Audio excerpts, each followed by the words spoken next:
Hello दोस्तों, कैसे हैं आप। उम्मीद करता हूँ आप अच्छे होंगे। आज मैं बताने जा रहा हूँ आपको एलआईसी के एक न्यू प्लान के बारे में जो सिंगल प्रीमियम इंस्टॉलमेंट प्लान नाम से जाना जाता है, जिसका टेबल नंबर 917 है। इस प्लान में हमें एक बार ही प्रीमियम देना पड़ता है, जिसे सिंगल प्रीमियम, आप तो नाम से ही समझ में आने लगा कि यह सिंगल प्रीमियम है। तो इसमें एक ही बार हमें जमा करना पड़ता है पैसे।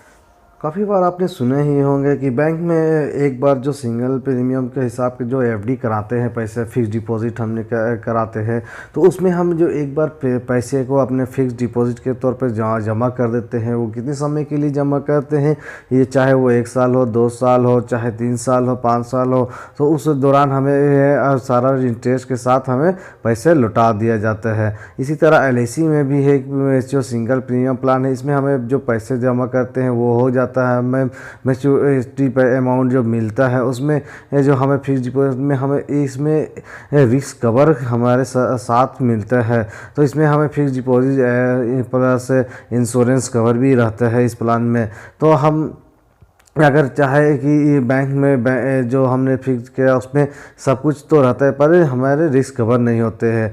तो हम इस जानेंगे इस पे किस प्लान को किसको ले सकते हैं। तो इस प्लान को लेने के लिए है कितना एज होना चाहिए, तो हमने यहाँ पे दिया है मिनिमम एज 90 दिनों के लिए हो सकते हैं। से मैक्सिमम एज 65 साल तक का हो सकता है। जितने साल हो आपका 65 साल होना चाहिए। मिनिमम पॉलिसी टर्म इसमें 10 साल है, मैक्सिमम पॉलिसी टर्म में 25 साल है। मिनिमम सब मैक्सूट 50,000 रुपये है और इसमें मैक्सिमम नॉन लिमिट है कि हम कितने भी सम एश्योर्ड के प्लान को ले सकते हैं। इस बीमा को लेने के लिए हमें कितने अमाउंट देना होगा, इसको हम कितनों भी ले सकते हैं इस प्लान को।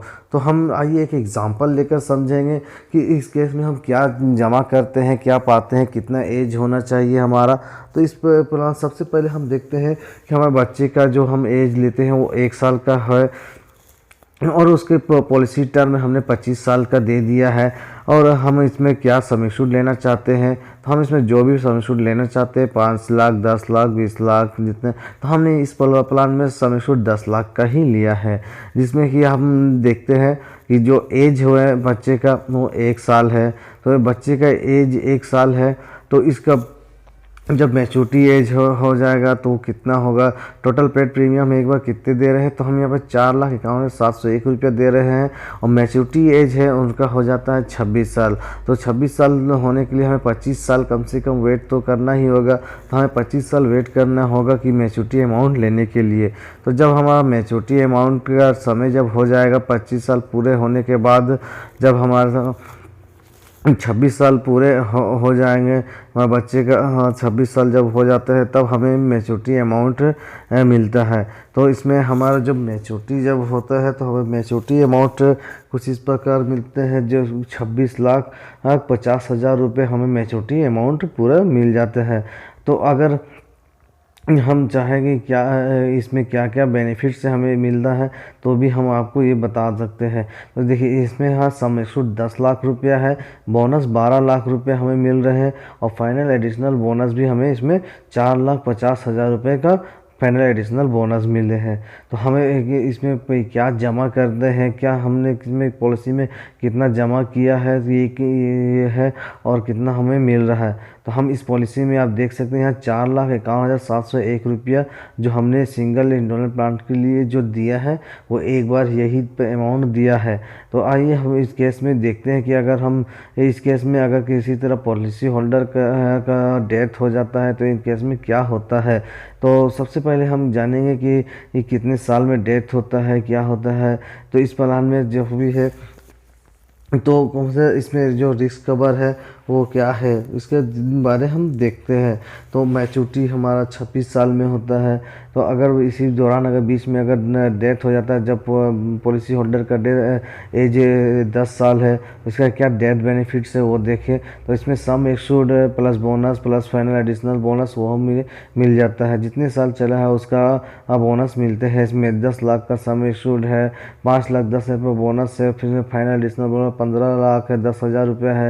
इसमें टर्म राइडर एडिशनल 10 लाख रुपये का डेथ बेनिफिट है, 10 लाख का समिक सूट है, 5,10,000 रुपये का बोनस है, 10 लाख रुपये का टर्म राइडर है। आप अगर इसमें पॉलिसी में चाहें कि क्या हम इस पॉलिसी में अपना एक्स्ट्रा कुछ लेना चाहें तो इसमें ADB राइडर भी ले सकते हैं। जैसे 10 लाख सारा अमाउंट मिलने के बाद भी वो 10 लाख रुपए फिर हमें मिलेंगे जो एक्स्ट्रा है।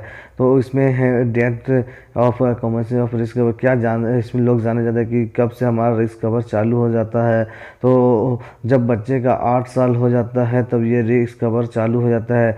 लास्ट दिन 8 ईयर जब कंप्लीट जब 8 साल का है तो अब उसी दिन से पॉलिसी होल्डर के एज का रिस्क कवर चल जाता है। जब वो 2 साल कम अगर 8 साल से कम है तो जब वो 8 साल का हो जाएगा, चाहे वो जब भी हो तब हो जाएगा कम्प्लीटली। अगर इस पॉलिसी को 2 साल चलाने के बाद ही रिस्क कवर होगा, या तो फिर जब वो उसके रिस्क कवर हो जाता है जब 8 साल पूरे हो जाते हैं तब मिलेंगे, और नहीं तो फिर 2 साल कम से कम पॉलिसी चलने के बाद ही रिस्क कवर चालू होगा।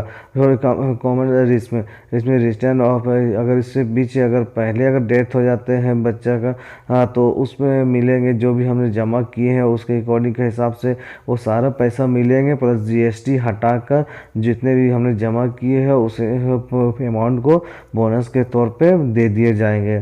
तो इसमें ये रिस्क कवर चालू हो जाएगा, चाहे बच्चे का 8 साल एज हो या फिर ना हो। अगर कम है 1 साल है, अगर 2 साल के बाद हो जाए तभी कम से कम 2 साल उम्र हो बढ़ना चाहिए, एज के अनुसार पॉलिसी चलना चाहिए, तब से रिस्क कवर चालू हो जाएगा। तो इस पॉलिसी के दौरान अगर ये दो ऑप्शन है, ये दोनों में से कोई भी एक हो जाए तो ये रिस्क कवर चालू हो जाता है। या तो 2 साल पॉलिसी चलने के बाद हो जाए या तो फिर 8 साल जैसे ही होते हैं उस हिसाब से पॉलिसी होल्डर का रिस्क कवर चालू हो जाता है। तो इस आगे हम देखते हैं इसमें क्या हमें इस पॉलिसी में एक सेटलमेंट ऑप्शन भी है। तो इसमें जो सेटलमेंट ऑप्शन है, जो हमने पैसे को जमा किया है उसे हम मैच्योरिटी को इंस्टॉलमेंट के तौर पे भी ले सकते हैं, चाहे हम वो 5 साल में ले 10 साल ले 15 साल में ले या 5-5 साल में हमें पैसा लेने चाहे तो हम ले सकते हैं। ऑप्शन 2 हमें 3 मंथ पहले हमें इसको अपने ब्रांच में जाकर इस पॉलिसी को करने से पहले हमें बताना पड़ता है कि हमें इंस्टॉलमेंट में लेना है। अगर हम इसको डेथ अगर हो जाता है, अगर डेथ इंस्टॉलमेंट में अगर लेना चाहते हैं तो ये हमें पॉलिसी के साथ ही लेना पड़ता है कि हमारा अगर डेथ हो जाता है पॉलिसी होल्डर का तो हम इसको 5 साल में करके अपना पॉलिसी को का जो हमें जो डेथ बेनिफिट है जो हमारे नॉमिनी को मिले वो 5 साल में करके मिले। ऐसे तो आपको तो एक बार भी मिल सकते हैं अगर आप इसको लेते हैं। तो ये सेटलमेंट ऑप्शन होता है पॉलिसी जो हमें फॉर्म भरते हैं उसमें होता है, तो उसको आप देख कर ले सकते हैं।